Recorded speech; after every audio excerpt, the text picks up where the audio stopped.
السلام علیکم ورحمۃ اللہ۔ دوستو، جیسا کہ آپ جانتے ہیں ربیع الاول کا مہینہ شروع ہے اور اس مہینے میں اللہ کے رسول حضرت محمد صلی اللہ علیہ وسلم کی ولادت ہوئی ہے۔ اب مسئلہ یہ ہے، امت میں اس بات کا اختلاف ہے کہ نبی علیہ الصلوۃ والسلام کی پیدائش کے دن خوشی منانا چاہیے کہ نہیں۔ تو اس پر بہت سارے مسالک کے علماء کے بیانات آپ کے سامنے رکھنے جا رہا ہوں، اور اس میں آپ نے فیصلہ خود کرنا ہے، آخر میں جا کر متفقہ بات آپ کے سامنے آئے گی۔ تو آپ سے گزارش ہے ویڈیو میں ہمارے ساتھ آخر تک رہیے گا۔ لوگ کہتے ہیں ریفرنس دو بھائی، کیسے خوشی منا سکتے ہیں، کیسے خرچ کر سکتے ہیں۔ چلو بھائی ریفرنس بھی لے لو۔ اللہ فرماتا ہے قل بفضل اللہ وبرحمتہ فبذلک فلیفرحوا هو خیر مما یجمعون، 11واں پارہ سورہ یونس آیت نمبر 58۔ ٹھیک ہے، یاد کر لینا۔ اس کا ترجمہ کیا ہے؟ ترجمہ بھی کیا اعلیٰ حضرت نے کیا۔ تم فرماؤ اللہ ہی کے فضل اور اسی کی رحمت اور اسی پر چاہیے کہ خوشی کریں، وہ ان کے سب دھن دولت سے بہتر ہے۔ اللہ کی رحمت اور فضل پر خوشی کریں تو سب دھن دولت سے بہتر ہے۔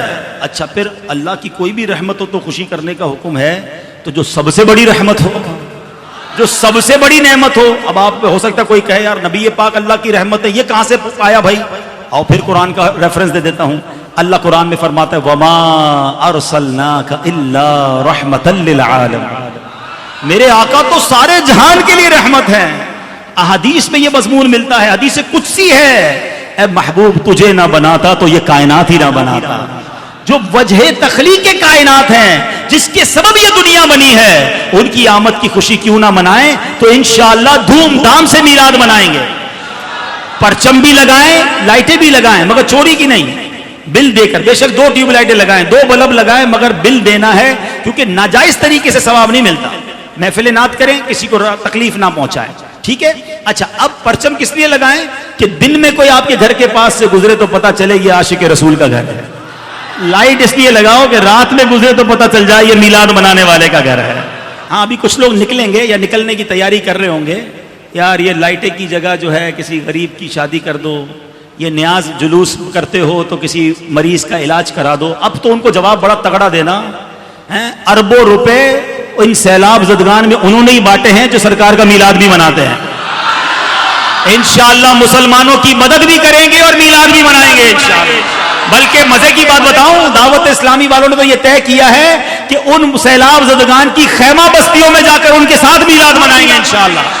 ہاں، ادھر بھی پرچم لہرائیں گے، ان کو انشاءاللہ بریانی بنا کر فاتحہ پڑھ کر سرکار کی میلاد کا لنگر بھی کھلائیں گے انشاءاللہ۔ یہ شجاعت صدیقی صاحب کی معرفت میرے پاس پہنچے ہیں۔ پہلا سوال، میلاد منانا کہاں لکھا ہے؟ میلاد کے معنی پیدائش، کہیے گا، جنم، برتھ۔ آپ کے ہاں بچہ پیدا ہوتا ہے، اس کو برتھ سرٹیفکیٹ دیتے ہیں آپ۔ عربی میں برتھ سرٹیفکیٹ آج بھی تمام عرب ملکوں میں چلے جاؤ، اس کے اوپر لکھا ہوتا ہے شہادہ میلاد۔ تو میلاد کے معنی کیا ہوئے؟ اونچی۔ اچھا، اب سمجھدار لوگوں یہ بتاؤ، میلاد مخلوق کا ہوتا ہے یا خالق کا؟ خالق پیدا کرنے والا اللہ، مخلوق جو پیدا ہوئے، تو میلاد کس کا ہوتا ہے؟ تو میلاد پوچھنا چاہتے ہو، مخلوق تو پیدا ہی ہوئی ہے، پھر بھی پوچھنا چاہتے ہو میلاد منانا کہاں لکھا ہے؟ خالق پیدا نہیں ہوتا، مخلوق پیدا ہوتی ہے، تو میلاد منانے والے یہی بتاتے ہیں ہم نبی کو مخلوق مانتے ہیں، اسی لیے میلاد مناتے ہیں۔ اگر ان کو خالق مانتے یا اس کا شریک مانتے یا اس کا جز یا مثل مانتے تو کبھی میلاد نہ مانا۔ اچھا، آپ کہتے ہیں میلاد کہاں لکھا ہے؟ اے انسان، تیرا میلاد قرآن میں لکھا ہے۔ حضرت آدم کا میلاد قرآن میں، حضرت حوا کا میلاد قرآن میں، حضرت ابراہیم کا میلاد قرآن میں، حضرت موسیٰ کا میلاد قرآن میں، حضرت مریم کا میلاد قرآن میں، حضرت عیسیٰ کا میلاد، بلکہ انسان کا میلاد قرآن میں بیان ہوا۔ اگر عربی آتی ہے تو لفظ ولدہ کے معنی بتاؤ۔ میں ابھی آیت پڑھ دیتا ہوں قرآن کی، جس نے یہ سوال کیا اس کو اگر عربی آتی ہے تو ولدہ کے معنی بتائے۔ نہیں معلوم؟ ولد لکھتے ہو نا، میں ولد فلاں، میں ولد فلاں بیٹا ہوں اس کا، ولدہ کے معنی پیدا ہونا۔ قرآن کی آیت سورہ مریم اللہ فرماتا ہے وَسَلَامٌ عَلَيْهِ يَوْمَ وُلِدَ، یوم دن کو کہتے ہیں، ولدہ پیدائش کے دن۔ اللہ فرماتا ہے سلام ہو اس پر جس دن پیدا ہوا۔ نبی کا ذکر ہے، حضرت یحییٰ حضرت عیسیٰ کا ذکر ہے، اللہ فرما رہا ہے نبی کے یوم پیدائش پر سلام ہو۔ اللہ سلام بھیجے اور تم پوچھو کہاں لکھا ہے؟ پڑھو تو صحیح قرآن کو۔ اللہ فرما رہا ہے نبی کے یوم پیدائش پر کیا ہو؟ اونچی وہ خاص دن ہے، تبھی اللہ نے سلام بھیجا ہے نا۔ ثبوت قرآن سے ملا یا نہیں ملا؟ ظاہر ہے کہ جس طرح مرتب اور جلسے اس طرح آج کل ہوتے ہیں، دور رسالت مآب میں اس طرح کا تو رواج تھا ہی نہیں۔ اب جتنے بھی مسالک اور مذاہب کے اندر ہوتے ہیں، پروگرام ہیں، جلسے ہیں، تقریبات ہیں، جلوس ہیں، تو اس طرح کا سٹائل اس دور میں تو یقیناً تھا نہیں۔ مرور زمانہ کے ساتھ جو ہے یہ چیزیں آ گئی، لیکن روح اگر وہی ہے تو اختلاف نہیں ہے۔ باقی اس عنوان سے بیٹھے ہوں، بات کی ہو، تو یہ صحیح احادیث سے ثابت ہے۔ حضرت امیر معاویہ رضی اللہ تعالیٰ عنہ کی مرویات سے ہے کہ حضور علیہ السلام مسجد نبوی میں تشریف لائے تو صحابہ بیٹھے ہوئے تھے، تو بیٹھ کر کے وہ ان کا باہمی کسی عنوان سے گفتگو کا، جلسے کا سٹائل تھا، بلکہ حدیث کے لفظ ہیں کہ حضور آئے تو فرمایا ما اجلسکم، تم کیوں بیٹھے ہوئے ہو، تمہارے اس جلوس کا، بیٹھنے کا، جلسے کا کیا مقصد ہے؟ تو صحابہ نے جو جواب دیا وہ سننے کے قابل ہے۔ انہوں نے کہا جلسنا نذکر اللہ و نحمدہ علی ما ہدانا للاسلام و من علینا بکا، حضور ہمارے بیٹھنے کا مقصد یہ ہے کہ ہم اللہ کی حمد بول رہے ہیں، اس کی ثنا کر رہے ہیں، اس کا شکریہ ادا کر رہے ہیں اس بات پر کہ اس نے ہمیں ہدایت اسلام دی اور آپ کی صورت میں ہمارے اوپر کرم فرمایا۔ اور اگر اس کو حضرت حسان بن ثابت کے لہجے میں دیکھنا چاہو تو ان کے لفظ صریح لفظ یہ ہیں منا علینا ربنا ام بعث فینا محمدا صلی اللہ علیہ وسلم، ہمارے رب نے ہمارے اوپر احسان کیا ہے کہ محمد عربی عطا کر دی۔ جب صحابہ نے یہ بات کہی تو حضور مسکرا کے گزر جاتے، کہتے کہ اچھا کام ہے، اور اگر اچھا نہیں تھا تو روک دیتے، لیکن حضور فرمایا کیا صحابہ تم اس بات پہ قسم اٹھا سکتے ہو کہ اسی لیے بیٹھے ہو؟ تو صحابہ کو حیرت تو ہوئی ہوگی کہ اس بات پر قسم لینے کا کیا مقصد ہے، لیکن حضور نے کہا تو انہوں نے برجستہ عرض کی حضور ہم اللہ کی قسم اٹھا کے کہتے ہیں اسی لیے بیٹھے ہو۔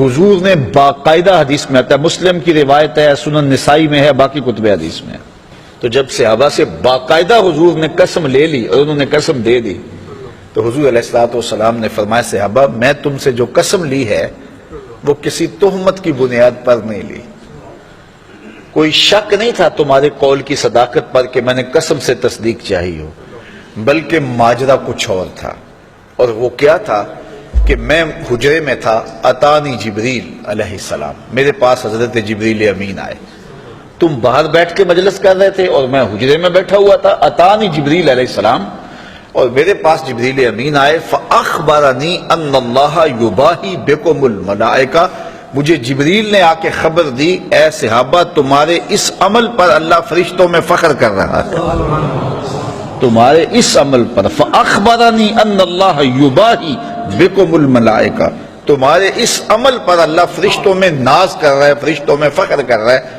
کہ میں نے ان کو ایک نعمت دی تھی، کتنے قدردان ہیں کہ اب بھی بیٹھ کے اس کا شکریہ ادا کر رہے ہیں۔ اللہ اکبر۔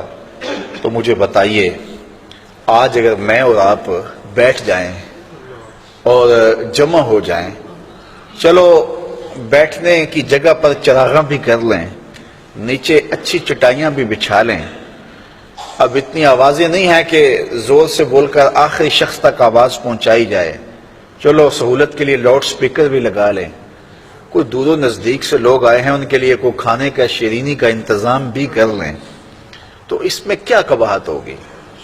یہ کیا بالکل اسی مجلس کا تسلسل دکھائی نہیں دیتا؟ ہاں اگر ضد ہے تو اس پر بڑی باتیں کی جا سکتی ہیں اور کی بھی جاتی ہیں، لیکن اگر ضد نہیں ہے، انصاف کی نظر سے دیکھا جائے تو اگر اسی عنوان سے میں بیٹھ جاؤں اور آپ بیٹھ جائیں اور ہم جو ہے وہ اپنے رزق سے اس کے لیے کوئی دوستوں کے لیے اہتمام بھی کھانے کا کر لیں اور حضور علیہ السلام کی سیرت کو عنوان چھیڑ لیں، فضائل و مناقب کی باتیں کر لیں، تو اس میں کوئی قباحت نہیں ہوگی۔ کیا وجہ ہے کہ ہم عید میلاد النبی نہیں مناتے لیکن یوم پاکستان مناتے ہیں، آزادی پاکستان کا دن مناتے ہیں؟ تو میں اس کی وضاحت کرنا چاہتا ہوں کہ اس میں کوئی شک و شبہ نہیں ہے کہ اس کائنات کی تاریخ میں سب سے بڑا عظیم دن وہ تھا جس میں اللہ تبارک و تعالی نے اس کائنات کی ہدایت کے لیے جناب محمد رسول اللہ صلی اللہ علیہ وسلم کو مبعوث فرمایا۔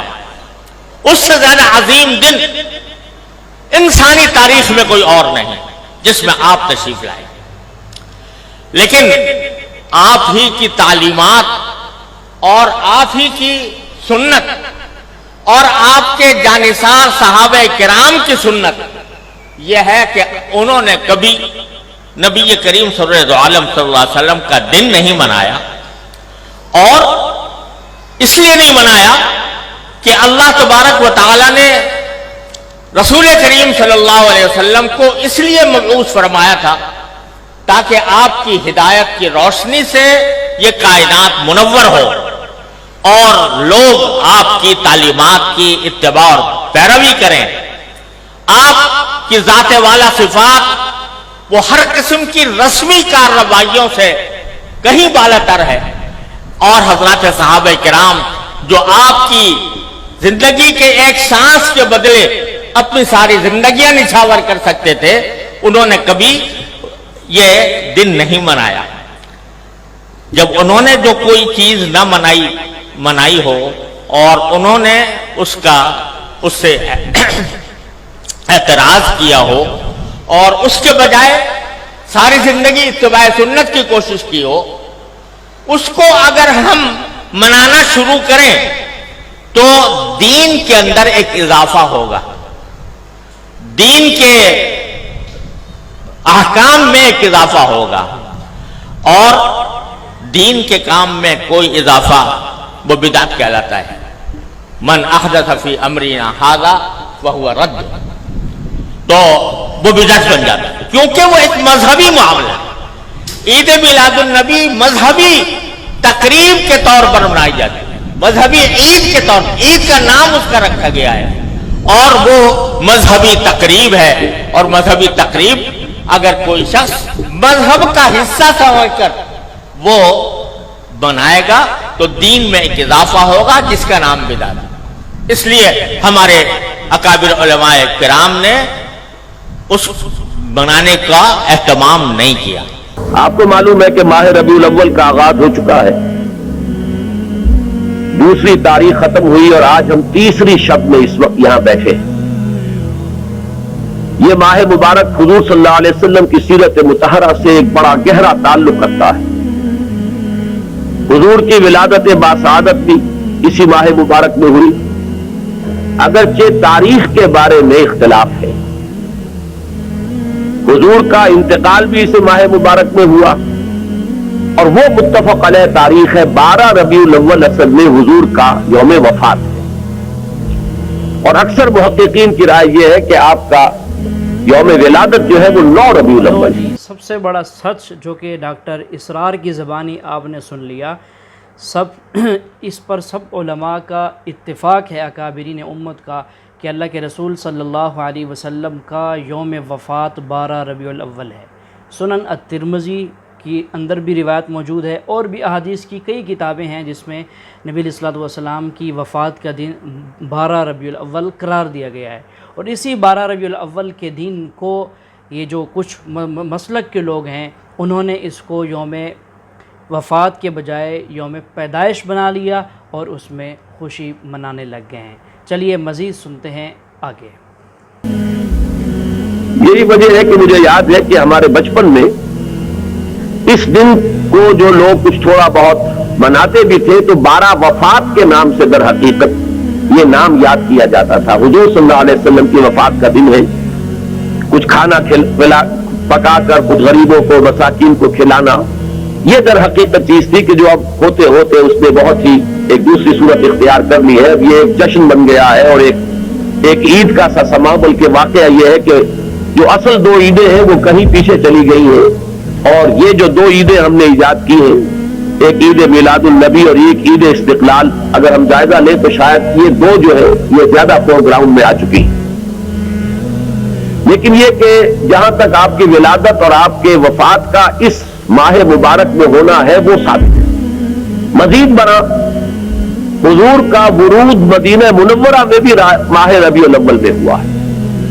اس پہلو سے اگر اس ماہ مبارک میں ہم سیرت النبی کے مطالعے کا ایک خاص موضوع رکھیں, کسی تاریخ کے تعین کے بغیر اس مہینے کی مناسبت سے سیرت مطہرہ پر گفتگویں ہو, غور و فکر ہو, اور اس میں بھی عملی پہلو سامنے ہو, اتباع کا جذبہ ہو, سمجھنا سمجھانا اس لیے ہو کہ اس پر عمل کرنا ہے, تو یقیناً یہ چیز ہمارے لیے بہت مفید ہوگی اور ہمارے بہت سے امراض کا شاید اس سے مداوع ہو سکے.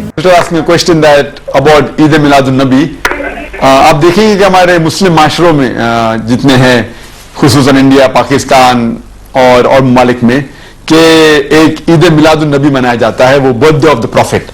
اور اگر آپ دیکھیں گے یہ 12 ربیع اول ہے, اور جہاں تک کہ ہمیں حدیث کی روشنی میں ہمیں یہ ثابت نہیں ہوتا ہے کہ محمد صلی اللہ علیہ وسلم نے کبھی اپنا سالگرہ بنائے, یا صحابہ نے یا تائین یا تبع تائین نے کبھی ان کا سالگرہ بنائے. تو جب محمد صلی اللہ علیہ وسلم نے کبھی کہا نہیں کہ میرا سالگرہ بناؤ, یا کبھی صحابہ نے نہیں بنائے, اور اگر آج ہم ان کا سالگرہ بناتے تو یہ بدعت ہو جاتا ہے. تو سالگرہ بنانے کی کوئی ضرورت نہیں ہے. ایسا کوئی اسلام ایک مذہب کے اندر نہیں ہے, قرآن میں بھی نہیں, شریعہ میں نہیں. یہ ایک ویسٹرن کلچر ہے کہ ہمیں سالگرہ بنانا چاہیے. اور یہ اللہ سبحانہ و تعالی کی طرف سے کہ اگر آپ غور کریں گے 12 ربیع اول محمد صلی اللہ علیہ وسلم کا برتھ ڈے بھی ہے, اور ساتھ ساتھ ان کا انتقال بھی 12 ربیع اول میں ہوا. تو اگر میں آپ سے پوچھوں گا کہ 12 ربیع اول ان کا ڈیتھ اینیورسری بنا رہے, برتھ اینیورسری بنا رہے, تو اللہ سبحانہ و تعالیٰ جیسا کہتے ہیں مکرو مکر اللہ واللہ خیر الماکرین, سورہ ال عمران میں سورہ نمبر 3 آیت نمبر 54 میں, کہ انہوں نے پلان کیا اور پلاٹ کیا, اللہ سبحانہ و تعالیٰ نے بھی پلان کیے, اور اللہ از دا بیسٹ آف پلانر. تو یہ کوئی قرآن اور حدیث کی روشنی میں ثابت نہیں عید میلاد النبی بنانا, اور ہمیں بنانے کی ضرورت نہیں ہے. یہ جس طریقے سے کرسچن لوگ عیسیٰ علیہ السلام کا برتھ ڈے بناتے ہیں, یہ الگ مذہب ہے, اسلامک مذہب میں اس کی کوئی اجازت نہیں. جی ہاں ناظرین, آپ نے تمام مسالک کے علماء کرام سے یہ بات سن لی کہ اللہ کے رسول صلی اللہ علیہ وسلم کی یوم ولادت کون سی ہے. تو آپ خود ہی فیصلہ کر لیں. دیکھیں, اس امت میں بہت سارے مسلک اور بہت سارے گروہ ایسے بن چکے ہیں جنہوں نے بدعات کو ایجاد کیا اور بدعات کو پروموٹ کرتے ہیں اور اسی کو فالو کرتے ہیں, جبکہ اللہ کے رسول صلی اللہ علیہ وسلم نے بدعات کے بارے میں بڑی سخت بات فرمائی ہے کہ جو بھی ہمارے دین میں بدعات کو ایجاد کرے گا وہ بدعات اسی کی طرف لوٹائی جائے گی, اور بدعتی آدمی کا ٹھکانہ جو ہے وہ اللہ تعالیٰ حفاظت فرمائے کہ وہ جہنم ہے. تو دیکھیں, اللہ کے رسول صلی اللہ علیہ وسلم کا یوم ولادت وہ بالاتفاق جن مسالک کے علماء 12 کو حضور کی یوم ولادت کہتے ہیں, ان کے اکابرین نے بھی اپنی کتابوں میں یہی لکھا ہے کہ اللہ کے رسول کی 12 ربیع الاول کو وفات ہوئی ہے, اور ولادت کا اس کے اندر اختلاف ہے. بعض علماء کہتے ہیں 9 کو, بعض کہتے ہیں 10 کو, اور بعض کہتے ہیں 13 ربیع الاول حضور کی ولادت کا دن ہے. ولادت والی لسٹ میں 12 ربیع الاول کا ذکر بھی کہیں نہیں ہے. تو ناظرین, یہ ایک حقیقت ہے. آئیے حقیقت کو پسند کیجئے اور حقیقت پر چلنے کی کوشش کیجئے, اور اس بار ہم نیت کر لیں کہ ہم اس بدعت سے چھٹکارا حاصل کریں گے.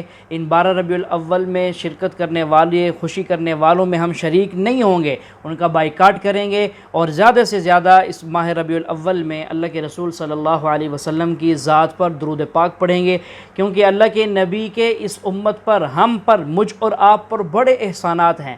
تو نبی علیہ السلام کے احسانات کا بدلہ ہم نہیں دے سکتے, لیکن ہم کم از کم اتنا تو کر سکتے ہیں کہ نبی صلی اللہ علیہ وسلم اپنی قبر میں ہوں, اور ہمارے درود پاک کی کثرت کی وجہ سے ہمارے نبی کا سینہ ٹھنڈا ہو رہا ہو, آپ خوشی محسوس فرما رہے ہوں کہ میرے امتی مجھ پر درود بھیج رہے ہیں. تو ناظرین, اس کا اہتمام کیجئے گا. اللہ تعالی ہم کو توفیق عمل نصیب فرمائے.